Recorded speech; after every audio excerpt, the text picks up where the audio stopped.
Hello, everyone. Good morning. Today, our daily reading is from the book of John, chapter 5, verse 30. Let's go to our reading, which says, I can do nothing on my own. As I hear, I judge, and my judgment is just because I seek not my own will, but the will of him who sent me. This verse is part of a broader discourse by Jesus, where he is explaining the nature of his relationship with the Father and the purpose of his mission on earth. This context is important because Jesus is responding to some of the criticisms made by the religious leaders of that time. They were accusing him of violating the Sabbath and of making himself equal to God.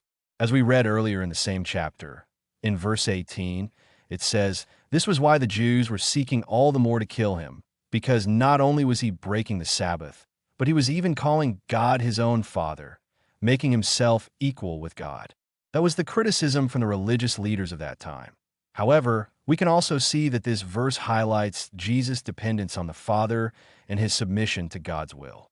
He emphasizes that he did not act on his own or by his own will, but that he sought to do the will of God.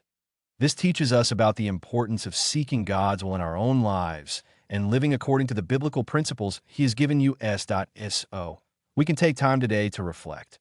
Are we truly seeking to do God's will? Are we living according to what the Scriptures teach and guide us to do, and submitting ourselves to God's will, knowing that his will is good, pleasing, and perfect?